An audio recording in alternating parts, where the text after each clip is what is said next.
Ce soir, au troisième jour de la campagne électorale, les conservateurs promettent des milliards pour la construction d'un tunnel entre Québec et Lévis.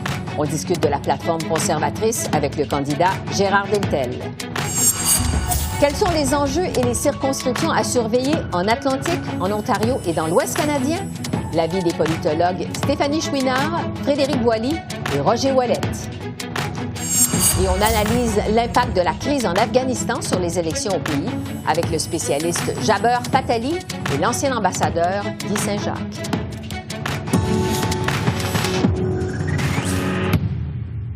Bonsoir, Mesdames, Messieurs. Au jour 3 de la campagne électorale au pays, le chef du Bloc québécois a courtisé les aînés. En visite à Montmagny, Yves-François Blanchet a réclamé une augmentation supplémentaire du régime fédéral de pension de la sécurité de la vieillesse. De son côté, le chef du NPD était de passage en Colombie-Britannique. Jog Meeting a annoncé qu'un gouvernement néo-démocrate investirait dans la production domestique d'équipements de protection individuelle, comme par exemple des masques. Le chef conservateur et le chef libéral ont fait tous les deux campagne en Ontario aujourd'hui. Erin O'Toole a promis que les conservateurs aboliraient la taxe fédérale sur les produits et services pour les détaillants, et ce, pour le mois de décembre. Justin Trudeau, quant à lui, a vanté son programme national de garderie à 10 $ par jour et il a dénoncé au passage le plan conservateur de le remplacer par des crédits d'impôt. Chaque province qui a signé cet accord s'engage à couper en moitié les coûts immédiatement dans l'année à venir pour les parents qui envoient leurs enfants en garderie. Ça va faire une grosse différence, une différence de plusieurs milliers de dollars, particulièrement ici en Ontario, s'ils s'engagent avec notre plan. Alors, nous sommes très, très confiants que les parents comprennent bien que de bâtir un système avec plus de place, ça va servir bien plus que des crédits d'impôt qui ne créeront aucune place en garderie pour les familles qui en ont tant de besoin. Et en cette première semaine de campagne électorale, l'Essentiel effectue une tournée des principales formations politiques pour parler enjeux et organisation. Alors, on poursuit ce soir avec le Parti conservateur. Je retrouve Gérard Deltel, candidat à sa réélection dans Louis-Saint-Laurent, dans la région de Québec. Bonsoir, M. Deltel. Bonsoir. Bon, d'abord, je veux revenir avec vous sur les critiques de Justin Trudeau, parce qu'on vient de l'entendre, là, sur votre volonté d'abolir le programme national des garderies abordables. Les conservateurs, vous voulez le remplacer par des crédits d'impôt aux familles. Qu'est-ce que vous proposez exactement? Alors, ce que l'on propose, nous, c'est de donner dans les mains et dans le porte-monnaie des familles l'aide fédérale qui est possiblement intéressante vraiment pour les familles qui ont des enfants. Alors, c'est une approche conservatrice qui, oui, est différente des autres, mais c'est ça qui nous distingue. Nous, c'est directement la personne. Cependant, je tiens à rappeler que M. Trudeau l'avait promis depuis 6 ans, puis finalement l'a fait et attaché rapidement, comme par hasard, juste avant la campagne électorale. C'est son choix. Non sans rappeler que fondamentalement, le système de garde appartient aux provinces, comme d'ailleurs l'a initié le gouvernement du Québec. Alors nous, c'est une aide directe aux parents par crédit d'impôt. Et entre-temps, justement, entre autres provinces, le Québec s'est dit très satisfaite de l'entente de 6 milliards sans condition qui a déjà été conclue avec Ottawa sur les services de garde. Est-ce que c'est risqué pour les conservateurs de revenir sur cette entente? Non, absolument pas, pour 2 éléments. Tout d'abord, nous, notre aide va être axée directement aux parents. Ça, c'est un principe conservateur que l'on garde bien, que l'on défend bien. Donc, les Québécois vont toucher justement cette proposition que nous faisons. Mais aussi, on aura plus de détails à venir au courant de la campagne parce qu'on sait que le Québec est vraiment fait bande à part avec toutes les autres provinces sur cet enjeu-là. Preuve justement que c'est un enjeu provincial avant d'être un enjeu fédéral. C'est pour ça que nous, on va directement aux citoyens et non pas au gouvernement. On aura l'occasion de revenir là-dessus. La campagne est encore jeune et on aura des propositions à faire au Québec. Oui. Sur l'élection en général maintenant, qu'est-ce que vous pensez, vous, Gérard Deltel, de cette décision de lancer le pays en élection en pleine pandémie? C'est une décision tout à fait misérable de la part de M. Trudeau qui a vraiment pensé juste à sa vanité puis à son égoïsme personnel plutôt que de penser au bien de tous les Canadiens. Et vous savez, c'est ce même premier ministre qui n'a de cesse de se gargariser des beaux grands principes de la science. Or, voilà que la semaine dernière, la scientifique numéro 1 concernant la pandémie, le Dr Tam, a déclaré clairement que le Canada est entré officiellement dans la 4e vague de la COVID. Et voilà que 3 jours plus tard, M. Trudeau, boum, il déclenche la campagne électorale. C'est tout à fait irresponsable, mais malheureusement qui porte la signature de M. Trudeau. Et pire que ça, voilà que M. Trudeau décide d'instrumentaliser à des fins politiques partisanes la délicate question de la vaccination. Nous, les conservateurs, on a de cesse de répéter, puis moi je suis très fier d'avoir affiché sur Facebook que j'avais ma deuxième dose. Nous voulons inviter, inciter, encourager les Canadiens à se faire doublement vacciner. Mais également, M. Trudeau, lui, veut l'imposer aux travailleurs. Ce que nous ne partageons pas comme approche. La raison est fort simple. C'est que, prenez juste l'exemple du Québec. Le gouvernement du Québec, qui, comme on le sait, jour après jour, propose des mesures qui prêtent à examen, mais qui sont très serrées concernant la santé publique. Eh bien, le gouvernement du Québec le dit clairement, non, il n'y en est pas question. On n'imposera pas la vaccination pour les fonctionnaires. Or, M. Trudeau, lui, fait campagne en disant, il faut l'imposer. Et curieusement, alors que M. Trudeau, il y a à peine un mois, disait exactement le contraire, voilà qu'aujourd'hui, à des fins partisanes, décide d'aller de l'avant avec cet agenda politique. Ce qui est encore pire que ça, c'est que voilà que le vendredi, donc quelques heures à peine avant le déclenchement des élections, une haute fonctionnaire a envoyé un courriel, une note à tous, en évoquant le fait que c'est pas tout le monde qui pourrait être vacciné et donc il faut prévoir des mesures compensatoires ou des mesures alternatives du type le test rapide. Mais voyez-vous, c'est exactement ce que nous proposons. Mais voilà que M. Trudeau, non seulement met de côté l'avis scientifique du Dr Tam, mais met également de côté l'avis de la haute fonction publique qui s'occupe des fonctionnaires.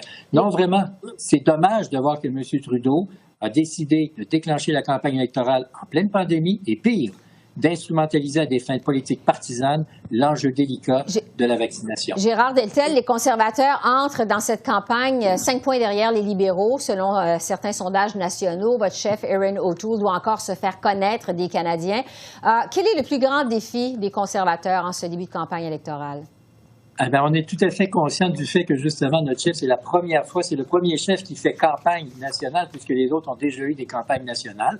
On en est conscient. Mais j'ai toujours remarqué que depuis 2-3 jours, depuis que la campagne a commencé, il y a beaucoup d'attention portée sur le programme conservateur, sur le chef Erin O'Toole, et c'est parfait. C'est ça une campagne électorale. Nous, notre plan est clair, nous, on veut ramener les Canadiens au travail. Je veux revenir justement sur votre plateforme électorale que vous avez dévoilée très tôt dans la campagne, en fait, hier. Vous promettez plusieurs milliards de dollars en dépenses de toutes sortes et le retour à l'équilibre budgétaire dans 10 ans. Est-ce que les conservateurs ont rompu avec leur tradition pour cette élection? Mais ce qu'il faut comprendre, c'est que ce serait tout à fait irresponsable de dire on va faire l'équilibre budgétaire dans les 6 prochains mois, dans la prochaine année, parce qu'on est conscient que la pandémie commandait, dans ses débuts, une action forte pour l'économie des gouvernements. Et c'est ce que nous avons soutenu d'ailleurs le gouvernement à cette époque-là, parce qu'il fallait prendre vraiment le taureau par les cornes. Mais on est conscient aussi qu'au moment où on se parle, ça suffit. Il faut accompagner les entreprises et les travailleurs pour la reconstruction, pour le retour au travail des Canadiens. Et c'est ça que nous nous soumettons. Contrairement à M. Trudeau, qui, comme on s'en souvient, a annoncé qu'il allait prolonger la PCRU, pour le mois d'octobre, encore une fois, à des fins électoralistes. C'est décevant. Alors, nous, on se donne un horizon de 10 ans pour amener l'économie. La raison de l'équilibre budgétaire, on estime que les propositions que nous faisons, qui sont très crédibles d'ailleurs, plusieurs observateurs économiques l'ont dit que notre plan est crédible, on va aider les entreprises à reprendre le rythme et surtout à ramener les Canadiens au travail. Oui, il faudra voir évidemment les conclusions de ça du directeur parlementaire du budget qui doit passer à travers vos chiffres. Le temps file. Je vais vous entendre sur la bataille du Québec plus spécifiquement. Grosse promesse aujourd'hui de la part des conservateurs, vous les candidats de la région de Québec. Donc, vous promettez d'injecter des milliards de dollars pour la construction du fameux tunnel entre Québec et Lévis. C'est un gros dossier dans la région. Pourquoi c'est un projet important? Est-ce que ça pose des problèmes à l'environnement? Absolument pas. C'est tout le contraire, dans la mesure où, justement, ça va amener beaucoup plus de fluidité dans les transports de la région de Québec. Ce projet-là, au cœur de ce projet-là, vous avez le lien entre Québec et Lévis pour le transport en commun qui est essentiel. Et on sait tous que d'ici 10, 20 ans, les voitures vont être davantage électriques que des voitures avec de l'essence. Et c'est pourquoi, d'ailleurs, dans notre programme, nous avons l'investissement d'1 milliard de dollars pour aider à l'électrification des transports, entre autres avec la batterie. Et le projet du troisième troisième lien va dans ce sens-là. Le projet du troisième lien, ça fait des années qu'on en parle au Québec et je sais de quoi je parle parce que c'est moi en 2013, alors que j'étais sur la scène provinciale, qui a amené, le premier élu à avoir amené ce sujet-là. Pendant 6 ans, 2 gouvernements provinciaux consécutifs, celui de M. Couillard, celui de M. Legault, ont analysé clairement ce dossier-là. Ils en sont venus à la conclusion que voici ce projet-là qui fait une jonction de tunnel Québec-Lévis. Nous sommes d'accord sur le principe, nous sommes d'accord sur le financement. Nous avons officialisé aujourd'hui cette entente-là. 40 va être payé par le fédéral, comme d'ailleurs le gouvernement fédéral avait fait libéral en subventionnant près de 350 millions pour l'autoroute 19 à Montréal. Alors, ce qui était bon pour nous, devrait être bon pour nous, comme on dit. Alors, ce que l'on souhaite, c'est que si les libéraux étaient d'accord pour donner des centaines de millions de dollars à Montréal, ils devraient être d'accord aussi pour aider ce troisième lien essentiel pour l'avenir de Québec, l'avenir de la grande région de Québec, mais également pour l'avenir du Québec. Oui, il faut dire que la majorité des sièges conservateurs se trouvent dans la région de Québec. C'est un terreau fertile pour vous. Vous y détenez les conservateurs 8 sièges sur 10 quand même. Le Bloc québécois a choisi de commencer sa campagne justement dans la région de Québec. Est-ce que vous craignez justement que le Bloc québécois vienne vous ravir des sièges dans la région de Québec? Absolument pas. Puis tous les comtés qu'on présente des candidats, on veut les gagner. Ça tombe bien, on présente des comtés partout. Alors oui, on veut gagner. Mais au Bloc québécois, ce que je demande, c'est un peu plus de clarté. Nous, c'est clair. Sur la question du troisième lien, on est pour et on est prêt au financement. Hier, M. Blanchet, qui pourtant est toujours très habile quand il vient le temps de parler, a fait preuve d'un patinage artistique assez développé sans jamais répondre à la question. Peut-être bien que oui, peut-être bien que non, peut-être je ne sais pas trop. Ouais. Ce qu'on demande au Bloc, soyez clairs. Vous êtes pour ou contre le troisième lien? Pour ou contre le financement fédéral, et même chose pour les libéraux. Gérard Deltel, candidat conservateur dans Louis-Saint-Laurent. Merci beaucoup. Merci. Au revoir. Là-dessus, c'est avec plaisir que je retrouve ce soir notre panel d'Est en Ouest avec les politologues Stéphanie Chouinard à Toronto et Frédéric Boily à Edmonton. Mais on accueille aussi ce soir du côté de l'Atlantique le professeur en sciences politiques à l'Université de Moncton, Roger Ouellette. Merci d'être avec nous. Bonsoir à vous trois. Plaisir. Bonsoir. Je vais commencer avec vous, Stéphanie, à Toronto, parce que, bon, les chefs Justin Trudeau et Erin O'Toole ont fait campagne en Ontario aujourd'hui. Le Toronto Star, je veux vous parler de ça, rapporte que le premier ministre Doug Ford et Justin Trudeau auraient conçu un pacte de non-agression pendant la campagne électorale. Qu'est-ce qu'il faut penser de ça et quel effet ça pourrait avoir sur la campagne électorale en Ontario? Oui, ça va faire changement de l'élection de 2019 où le Parti progressiste conservateur et le Parti libéral étaient à couteau tiré et où Doug Ford était persona non grata un peu partout dans la couronne de Toronto. On peut penser d'une part qu'on ne voit pas d'intérêt de part ni d'autre à être en agression ouverte. On est non seulement en élection fédérale, mais l'année prochaine, il y aura aussi des élections provinciales en Ontario et on sait que Doug Ford est en assez mauvaise posture actuellement. Les Ontariens sont assez frustrés, notamment de la gestion de la 3e vague de COVID-19 par le gouvernement provincial. Il y a peut-être autre chose qui se trame à l'horizon, notamment la possibilité qu'un accord soit signé au lendemain des élections sur la question des fameuses places de garderie à 10 $. Il y a énormément de familles ontariennes qui pourraient bénéficier de cette entente bilatérale et donc peut-être que M. Ford espère que M. Trudeau soit en mesure après les élections de signer cette entente auprès de son gouvernement. Oui, genre d'entente comme il y a eu déjà avec le Québec. Je vais aller à vous, Roger Ouellette, parce qu'en Nouvelle-Écosse, les électeurs se rendaient aux urnes aujourd'hui. Les derniers sondages montraient une lutte serrée entre les libéraux et les conservateurs, mais les néo-démocrates étaient aussi en croissance. Quel pourrait être l'impact de cette élection en Nouvelle-Écosse sur la campagne électorale fédérale en Atlantique? C'est une excellente question. Habituellement, il n'y a pas vraiment un impact direct entre le provincial et le fédéral. Il faut se rappeler, par exemple, qu'au Nouveau-Brunswick, on a un gouvernement conservateur de M. Hicks qui est minoritaire. Il a voulu être majoritaire. On avait un gouvernement minoritaire libéral à Ottawa. Donc, il n'y a pas eu d'impact comme tel. Mais ce qu'on peut noter, c'est qu'il y a une course serrée maintenant en Nouvelle-Écosse. Les libéraux avaient une bonne longueur d'avance. Les derniers sondages Main Street disent à peu près 2 points d'écart entre les libéraux et les conservateurs. Troisième, bien positionné, le NPD. Alors, est-ce que c'est un avant-goût de ce qui peut se passer au niveau de la scène fédérale, à savoir qu'au moment où je vous parle, les libéraux ont une très grande avance partout en Atlantique, y compris en Nouvelle-Écosse. Est-ce que ça peut se resserrer? Est-ce que la bonne performance du NPD qui remonte dans les sondages au niveau national, ça se traduit dans les régions aussi, est-ce que ça peut faire mal aux libéraux en Atlantique? J'ai pas les réponses à ces questions, mais ce qui est sûr, c'est des élections qui s'annoncent intéressantes au niveau national. Et l'Atlantique, évidemment, c'est seulement 32. Ici, M. Trudeau veut sa fameuse majorité aller chercher ses 15 sièges, il doit aller en Atlantique, garder tout ce qu'il a et faire quelques gains. Oui, c'est la raison pour laquelle on suit de très près ces élections en Nouvelle-Écosse. Frédéric, maintenant, dans l'Ouest canadien, le chef néo-démocrate, Jock Meeting, était justement en Colombie-Britannique aujourd'hui. Est-ce que le NPD pourrait faire des gains dans la province? Est-ce qu'on pourrait assister à des luttes à trois? Comment ça se dessine, la course en Colombie-Britannique? Parce que c'est un des champs de bataille de cette élection. Oui, c'est un des champs de bataille et c'est surtout Vancouver et la grande région de Vancouver, également l'île de Victoria, parce que la Colombie-Britannique de l'intérieur avait voté assez massivement pour les conservateurs et on ne voit pas nécessairement de changement, même s'il y a une baisse des conservateurs dans les sondages et les intentions de vote. Et c'est là que les courses vont peut-être se dérouler du côté de Vancouver, dans certaines circonscriptions comme Port-Maudit, où on a trois partis qui, lors de la dernière élection en 2019, avec des conservateurs qui ont gagné avec 31% des voix, suivis par des néo-démocrates à 30% et le libéral à 29%. Vous voyez donc que s'il y a un changement, disons, dans l'appui du vote conservateur, les néo-démocrates ou les libéraux pourraient en profiter.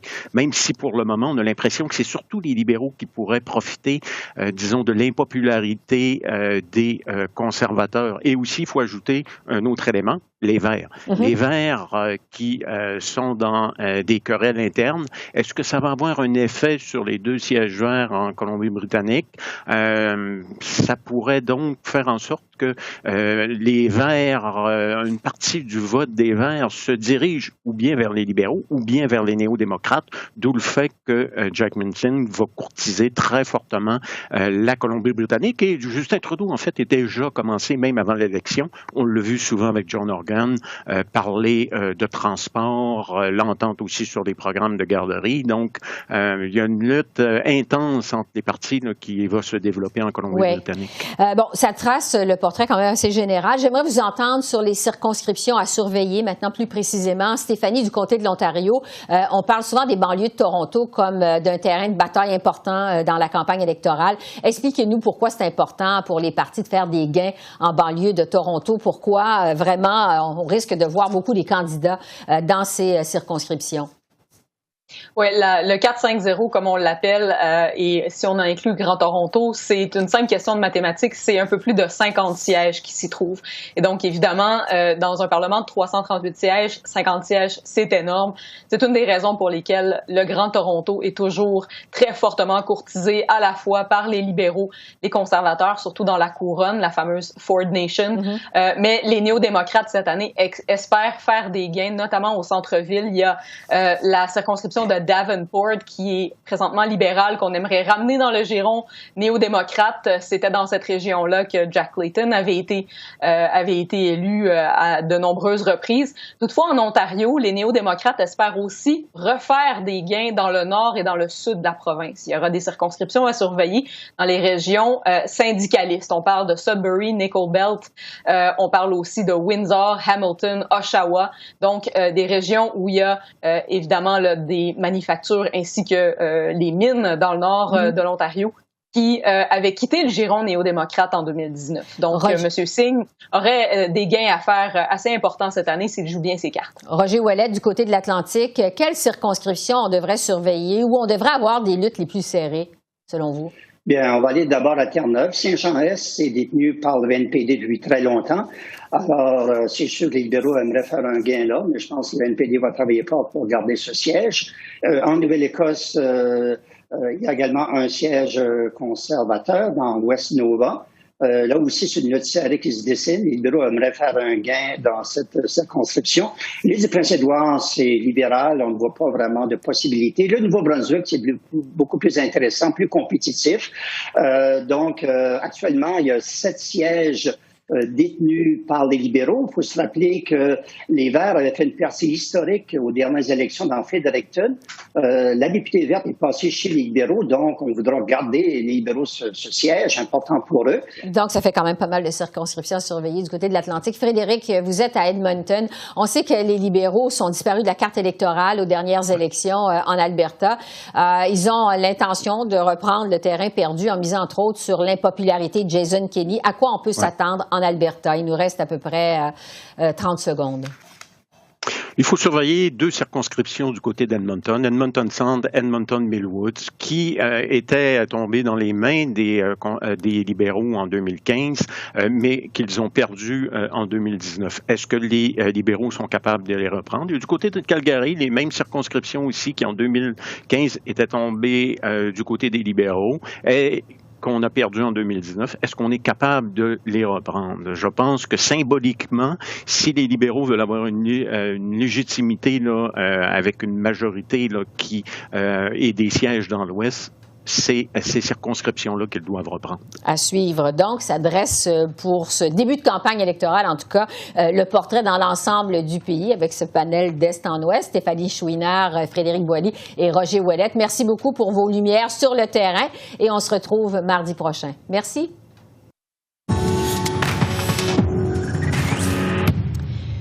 La crise en Afghanistan continue de dominer les nouvelles internationales et s'invite aussi dans la campagne électorale au Canada. On a tous vu ces images tragiques des Afghans qui fuient les talibans en tentant de s'accrocher aux avions américains qui décollent de l'aéroport de Kaboul. Évidemment, ça marque les esprits. Alors, pour tenter de mieux comprendre ce dossier-là, je retrouve Jaber Fatali, qui est professeur à l'Université d'Ottawa et spécialiste de l'Afghanistan, et Guy Saint-Jacques, que les téléspectateurs de CEPAC connaissent bien, ancien ambassadeur du Canada en Chine. Alors, bonsoir à vous deux. Merci d'être avec nous. Jaber Fatali, je vais commencer avec vous sur la situation générale d'abord en Afghanistan. Je le disais, c'est très tragique. Tout le monde a été surpris par l'ampleur, mais surtout par la vitesse à laquelle tout ça s'est déroulé. Comment expliquer que la situation se soit détériorée aussi rapidement? Il y a 2 choses à savoir. Tout d'abord, c'est que nous pensons que la situation est devenue chaotique pendant les dernières heures ou les 2 derniers jours. Alors que si on suit l'histoire de ce conflit, on sait bien que les talibans ont regagné le terrain depuis 2011. Et c'est pour cette raison, d'ailleurs, que les Américains ont amorcé des négociations secrètes avec les talibans. Et ces négociations sont devenues publiques depuis l'année passée avec l'accord de Doha au Qatar. Donc, il y a tout d'abord un regain territorial, des gains territoriaux qui ont été faits par les talibans et qui n'ont pas été publicisés. Les talibans étaient sur les portes de Kaboul depuis quelques semaines, mais ce qui a favorisé cette progression rapide, c'est que l'armée afghane a lâché ses postes, donc ils ont abandonné leurs postes et les talibans d'un coup se retrouvaient dans une porte ouverte et ils n'ont rien fait que faire la marche sur Kaboul. Donc, si on suit le cheminement du conflit, de la situation des derniers mois, notamment, on sait bien que les talibans vont reconquérir Kaboul et cela faisait partie de l'accord avec les États-Unis. Ouais. Mais comme je viens de le dire, c'est l'armée qui a lâché ses postes et a fait avancer les talibans rapidement. Oui, les talibans qui n'ont pas rencontré beaucoup de résistance. Guy Saint-Jacques, maintenant, je me tourne vers vous parce que le Canada serait actuellement à pied d'œuvre pour évacuer les Afghans qui ont collaboré donc avec l'armée canadienne au moment de l'intervention du Canada en Afghanistan. Vous êtes un ancien ambassadeur. Je vous demanderais jusqu'à quel point c'est une opération difficile d'évacuer les Afghans qui sont toujours sur place et qui ont été des alliés donc, du Canada? Ben, je pense que ça va être une opération quasiment impossible parce que pour pouvoir évacuer beaucoup de gens, il faut avoir du personnel sur place. Or, la majorité du personnel de l'ambassade a été rapatrié. Et il faut aussi un minimum de sécurité. Or, on sait que la présence étrangère, entre autres la présence militaire américaine, va se terminer le 31 août, ce qui veut dire qu'il faut utiliser ce temps-là au maximum pour essayer d'identifier des Afghans, d'une part ceux qui ont aidé le Canada lorsqu'il avait sa présence militaire dans ce pays, mais aussi commencer à identifier les 20 000 réfugiés qui pourraient venir au Canada. Mais moi, je pense qu'on était au tout début du processus. Ça prendrait beaucoup plus de temps. Et puis là, il va falloir maximiser l'effort en demandant l'aide des Américains pour pouvoir utiliser leur vol, s'assurer que l'aéroport est sécuritaire pour que les avions militaires canadiens puissent sortir des gens. Ouais. Mais ça s'avère une tâche extrêmement complexe. Bon, justement, parce que la crise en Afghanistan, c'est un enjeu en ce début de campagne électorale. Les conservateurs reprochent à Justin Trudeau d'avoir trop attendu avant d'agir dans ce dossier-là, dans le dossier afghan. Jabeur, est-ce que le Canada en a fait assez pour évacuer les Afghans qui tentent d'échapper aux talibans? Non, je ne le pense pas. C'est une réalité. C'est que, paradoxalement, nous étions impliqués dans ce conflit depuis 20 ans. Et lorsque l'heure de départ est arrivée, les Américains ne nous ont pas trop consultés. Et d'un coup, notre Premier ministre et notre gouvernement se retrouvent dans une situation un peu bizarre. C'est-à-dire, d'un coup, il faut rapatrier tout le contingent diplomatique canadien. Et aussi, on a décidé d'accepter 20 000 réfugiés. Et votre invité a totalement raison. Il a dit que c'est l'opération pour faire venir 20 000 réfugiés au Canada dans un laps de temps aussi court, aussi étroit, c'est quasiment impossible. Là, il y a tout un processus pour faire ramener ces gens au Canada. Donc, le Canada, je pense, s'il y a une faute là, de gestion, c'est que le Canada n'a jamais pensé une politique étrangère indépendante sur le dossier afghan. Et peut-être ce n'est pas seulement sur le dossier afghan, mais sur d'autres dossiers, on ne fait que suivre la politique étrangère américaine. Et c'est là où le bas blesse. Et je pense que c'est sur ça que le gouvernement de Trudeau va être attaqué, parce qu'il n'a pas réellement une politique et un regard, une vision canadienne sur la question afghane. Guy Saint-Jacques, c'est rare que les dossiers internationaux, en fait, monopolisent les campagnes électorales au pays. Mais quand même, encore aujourd'hui, Justin Trudeau a été interpellé sur le dossier afghan. Il affirme que le Canada ne reconnaîtrait pas, en fait, un gouvernement taliban. Est-ce que dans cette campagne électorale, si vous pensez, les dossiers internationaux, et là, je pense aussi à un dossier que vous connaissez particulièrement bien, celui des deux Michael et la relation du Canada avec la Chine, ça pourrait avoir un impact plus important que d'habitude dans la campagne? Bien, je pense que oui, parce qu'en fait, on paye le prix d'un laxisme. Là, il y a eu presque un vide en ce qui concerne la présence du Canada sur la scène internationale. Dans le cas de la Chine, on a besoin d'une révision complète de notre stratégie d'engagement avec ce pays. Puis aussi, il faut noter que la Chine reste très active avec l'Afghanistan. Ils avaient eu des rencontres à Tianjin au mois de juillet. Ils ont laissé leur ambassade ouverte à Kaboul. Et d'un côté, ils avaient bénéficié de la présence américaine pour assurer une certaine sécurité, parce qu'ils avaient beaucoup d'inquiétudes pour qu'il y ait des terroristes qui aillent dans la région du Xinjiang, parce que ça connecte avec l'Afghanistan. Et là, maintenant, ils vont vouloir clairement essayer de s'amadouer les talibans en offrant des investissements et en essayant d'empêcher qu'il y ait des terroristes. Mais ce qui est extraordinaire dans tout ça, c'est que les talibans, ce sont des musulmans fondamentalistes, et ils doivent savoir très bien qu'il y a un génocide qui est en cours actuellement avec leurs frères musulmans ouïghours au Xinjiang. Oui, en étant tout début, en fait, de cette campagne électorale, on verra évidemment l'évolution de ces dossiers, de quelle façon ça va s'inviter et continuer dans la campagne électorale. Alors, Jabeur Fattali, qui est spécialiste de l'Afghanistan, et Guy Saint-Jacques, ancien ambassadeur canadien en Chine, on aura certainement l'occasion de s'en reparler. Je vous remercie beaucoup pour vos lumières. Merci. Merci, au revoir. Au revoir. Alors voilà, c'est comme ça qu'on a vu l'essentiel de l'actualité de ce jour 3 de la campagne électorale au Canada. Esther Bégin qui vous remercie d'être à l'antenne de CEPAC, la chaîne d'affaires publiques par câble. Je vous souhaite une excellente fin de soirée et je vous dis à demain. Au revoir.